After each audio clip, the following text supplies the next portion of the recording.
Ladies and gentlemen, may I have your attention, please? The show starts in 3, 2, 1, go. Good morning, CaneSport. It's December 9th, 2021. I'm Gary Ferman, the publisher of CaneSport.com, joined as always by our managing editor, Matt Shodell, as we discuss the news of the day. And Matt, these days are becoming complete, very long days under the term of Mr. Mario Cristobal. He starts out in the morning yesterday doing an interview on Sirius XM radio, okay? And a few minutes into the interview, he cuts the guy off and says, "I got to go recruit," and hangs up the phone.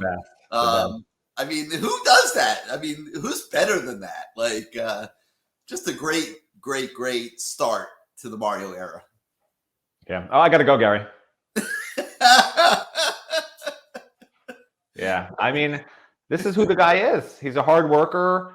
He's all about the program. He's not about himself, right? A lot of people are self-promoters. I mean, you'll see some coaches go on every radio show they can possibly get on, not Mario Cristobal. He's about the team first, winning first above all else.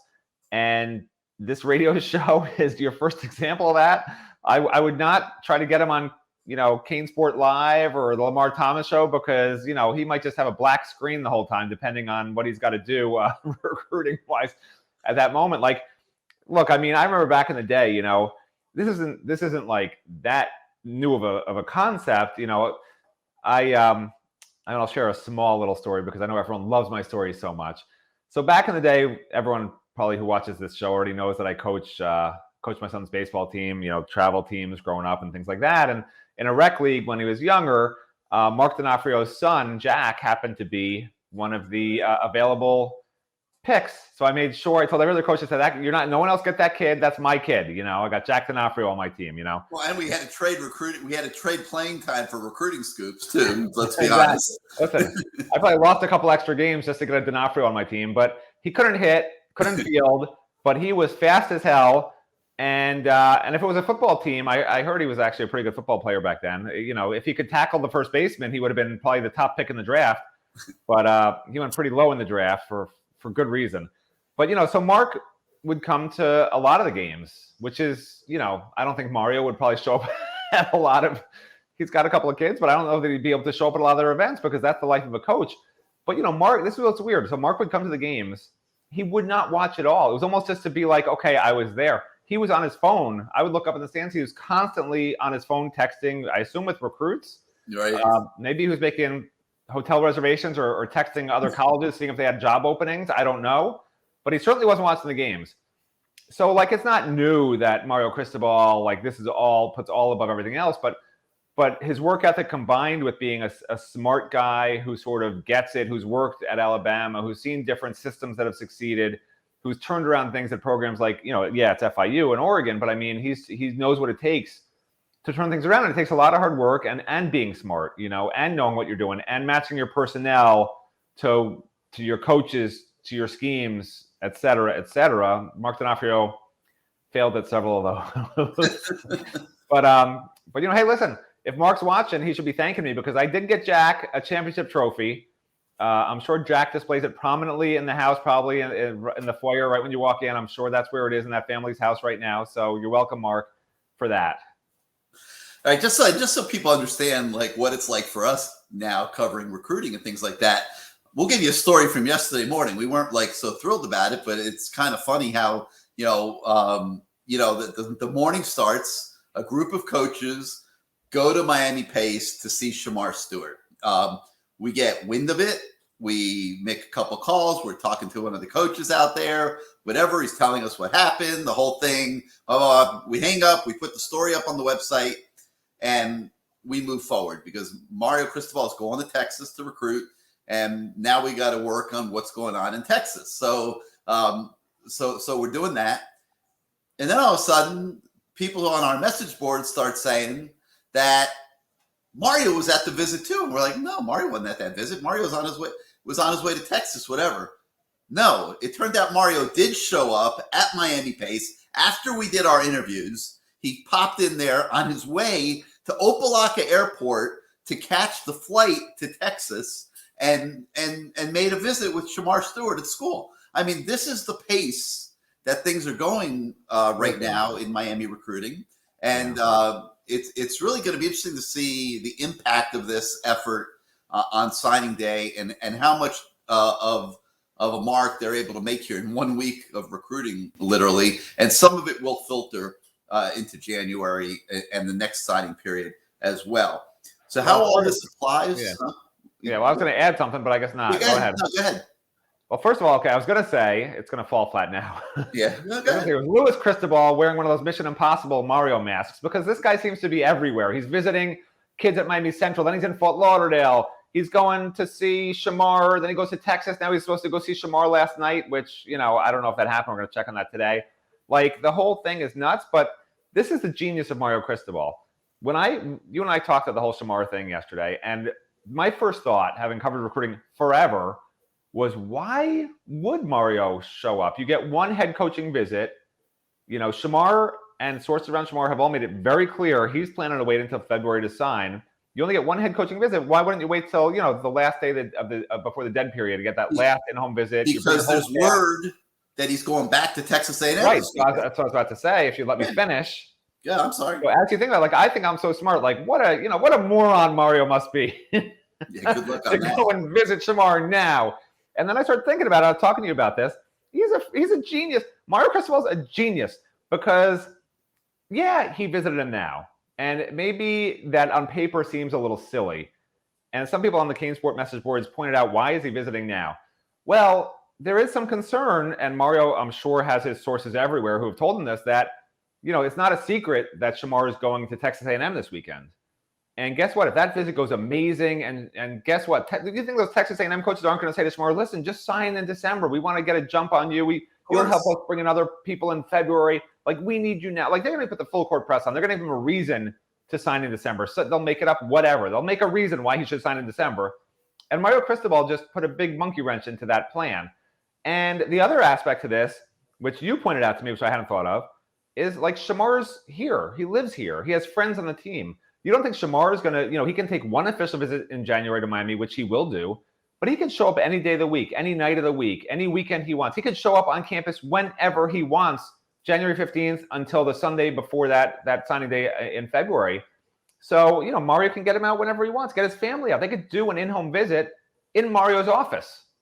That's okay. You could do 8 in-home visits on Miami's campus with Shamar Stewart. So this was just like a bonus, man. Like, just let's make sure. Mario Cristobal is a genius. I've decided he's a genius because he almost fooled me. I thought he was an idiot. I realized he's a genius. I made a mistake.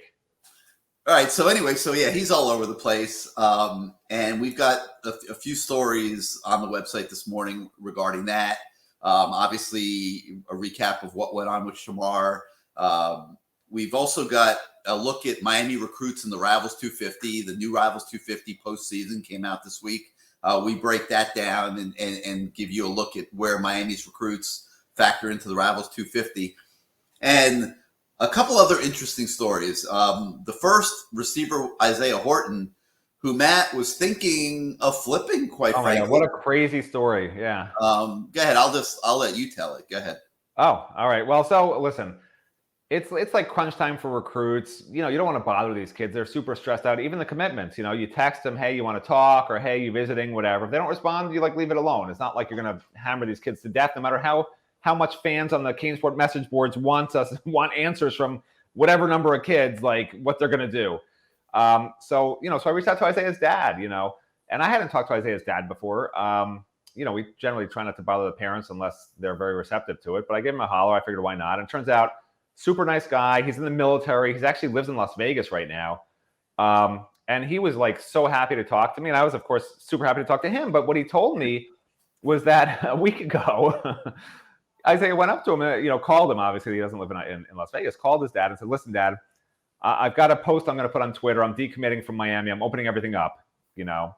And other schools, including Auburn, had been pushing for Isaiah to do that. And the dad says to me, you know, the dad apparently has some sort of college football sources. I didn't want to pry, so I don't know who they are. But he has a particular college football source he relies on, who he called. And the guy said to him, listen, just don't do that. He said, just let this play out. He said, from what I'm hearing, Mario Cristobal will be the coach, da-da-da. Dad calls back Isaiah, don't hit the button. Don't hit the button. It's going to be fine. They're going to hire Mario Cristobal. I talked to my guy. Like, don't worry about it. Like, just give it a few days. You could always hit the button next week, Yeah. So Isaiah's like, all right, Dad. Good for him to listen to his father, unlike my children. And doesn't hit the button. Super happy that Mario Cristobal's been hired. They've been in touch with Miami coaches, and they're going to visit Miami this weekend. Auburn wanted them to visit Auburn this weekend. Other schools wanted him to decommit and visit them. So it's all good, and the dad's super excited. He's coming down from Vegas to meet his son and his wife there. I think the grandparents are coming. Dad says, they're in, I guess Isaiah's friendly with Ja'Cory and some of the other commitments. They're all coming also, is what Dad said on this visit. Ja'Cory had already told us he was coming also. But so this is going to be a lot of fun. It's going to be pretty much all the commits on campus. As of what I can tell right now, the only one who I think might be dropping off is Landon Ibieta. I believe all the others, from what I've heard, have been in touch with Miami. I'm not as sure on Markeith Williams, but but from what I've heard from around him, he'll be good to go. But he's just one of those kids that doesn't respond. So that's why I say I'm not 100% on him, which is great. You keep, I think what it would be 8 commits. You add Nigel E. Kelly, you add Earl Little. You're listening, Earl Little Sr.? You add Earl Little. I want Earl Little. I'm not so sure about that whole. I know, because it's Alabama. When's the last time Miami beat Alabama for somebody? It's been so long. I can't even remember who it is. And how long is it when somebody who could go to Alabama didn't just commit to Alabama this late in the game? Listen, the key is going to be who shows up on campus on Friday. Who's here on campus Friday? That's the key. Yeah. Period. If Earl's not here on Friday, I'm not feeling good about that one. So speaking of kids that may or may not have options, there's also a story on the website about Oregon commits that are finding that may want to get Miami offers that are finding that they're not getting Miami offers. Mario Cristobal can't take everybody that he's been recruiting, Matt. So, they've had to do some weeding out in that regard. Yeah, that was interesting. Yeah. So, yeah, I mean, it's a slippery slope, because these kids were committed to Mario in Oregon, and there was a trio of them that we wrote about this morning that wanted to visit Miami, loved Mario so much that they probably would have followed him to Miami. And unfortunately, Miami's just a different animal than Oregon. It just is. And there's going to be different, coordinators. There's going to be different things that I think Mario wants in the team that he can get in Miami.